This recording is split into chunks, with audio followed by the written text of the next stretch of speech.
Now, one of the extraordinary things about this papal funeral that's finished in St. Peter's Square, but the Pope's coffin is now being taken in, I guess, a kind of hearse version of the Pope Mobile, slowly through the streets of Rome towards the Church of Santa Maria Maggiore in the center of the Italian capital, where he will be laid to rest.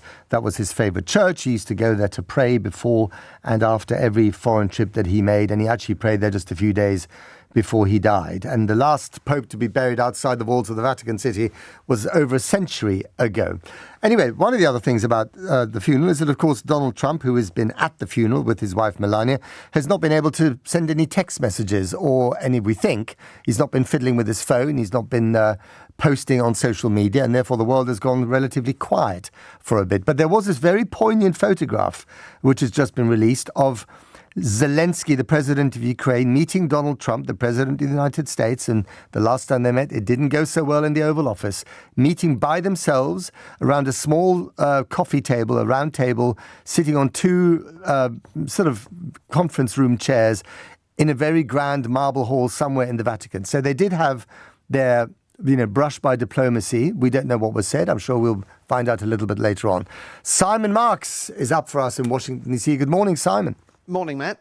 There's a lot of stuff going on, isn't there, with Ukraine and Russia and Trump. And I find it quite difficult to decipher where exactly we are, because every time Trump says a deal is in the offing, we're almost there. I'm going to save all these lives, 5,000 lives a week. I'm going to save them all, slightly exaggerating the numbers as usual. But where exactly are we when it comes to Ukraine and the US and Russia? Yeah, I think it's a good question. I mean, he talked it up yesterday as he was leaving the White House, Donald Trump, with the First Lady and boarding the chopper that would take him to Air Force One that would then convey him to Rome. He said that he thought that they were pretty close to a deal.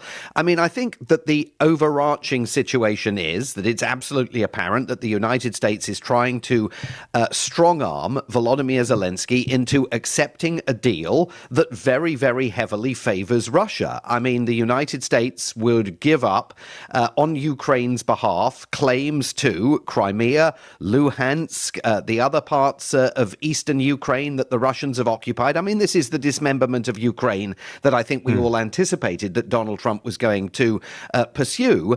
They would also absolutely give up American sanctions on Russia. Sanctions on Russia resulting from this conflict since 2014 will be removed, says the text of the full US proposal, as Reuters, the news agency, released it yesterday. A huge win there for Donald Trump, for Vladimir Putin. But for Donald Trump, clearly there is a need to persuade Volodymyr Zelenskyy in person to accept the terms of an agreement that he absolutely doesn't want to accept. And if you look at that picture that you referred to there, that the Vatican has put out, of the two men locked in conversation, there's a couple of different angles on that picture.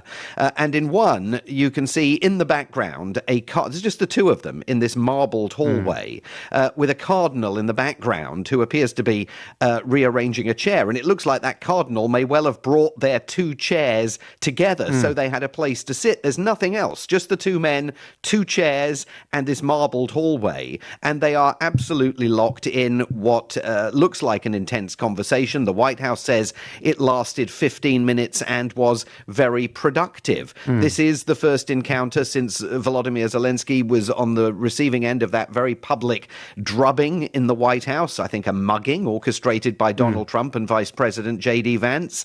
He's being asked to give up basically everything.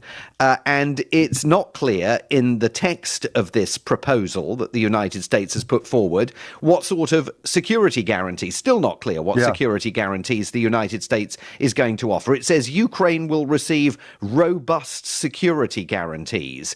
But what does that mean in practical terms? And what does it mean for Sir Keir Starmer and any plans to deploy British forces, whether in the air, in the skies, in the ocean, or potentially even on the ground to try and enforce the peace? Well, there's been very little talk of those troops, partly because the Russians have said absolutely no way. They will be seen as NATO forces and they will be fair game for our artillery, and also because Donald Trump thinks it's a bad idea. But the thing that keeps haunting me. And we're all rummaging around the kind of treasury chest of history to come up with any examples. And the 1930s are mentioned a lot when it comes to the authoritarian bent of Donald Trump and so on. But the other date that I think haunts me is 1919, the year of the Versailles Treaty, because if you impose on the Ukrainians, who haven't lost this war, they've not won it, but they've not lost it, an unjust peace of which results a truncated, a carved up Ukraine with no real viable sovereignty, and all their mineral rights have been, extorted by the Americans. That is really bad news for future Ukrainian generations, and also in terms of binding Ukraine into a democratic Europe. Totally. Not even just the mineral rights. I mean, this text also foresees the United States overseeing, controlling and administering the Zaporizhia nuclear power plant, because this is part of Donald Trump's very transactional goal here. He wants the U.S. energy sector to be involved in Ukraine's future alongside those efforts to exploit, some would say expropriate, the country's rare earth minerals.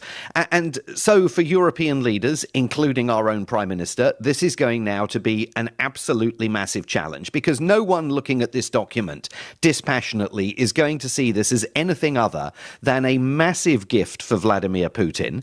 The alternative to this document, according to Marco Rubio and J.D. Vance, is that the United States simply walks away from the peace process. Well, that's a massive gift for Vladimir Putin, because no one imagines that Donald Trump will continue offering Volodymyr Zelenskyy and the Ukrainians any continuing military assistance. I mean, they would basically be leaving Ukraine to Russia's territorial ambitions without continuing support. So totally selling the country down the river. So they think they've got Ukraine over a barrel.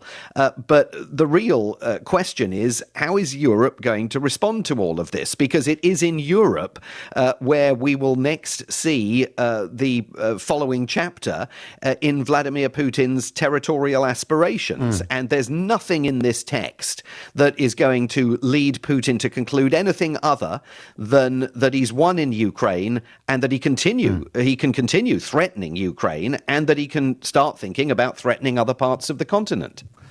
There's a broader discussion to be had, isn't there, also about Donald Trump retreating to some extent on a whole number of fronts.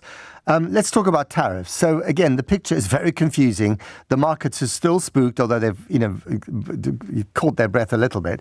Where are we on tariffs? Where are we on Liberation Day and its aftermath?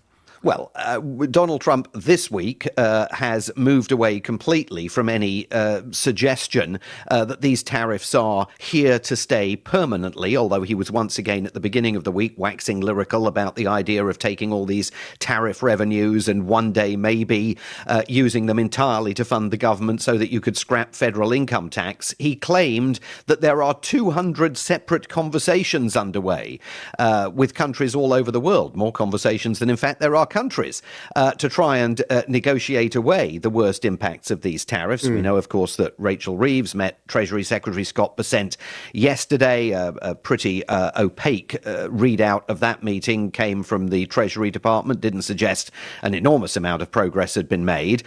Trump claims constantly that there are talks underway, direct talks about tariffs between the United States and China. China says that is a lie, that they are not going to engage in any negotiations with the United States until all of Trump's unilateral tariffs on Chinese exports are dropped.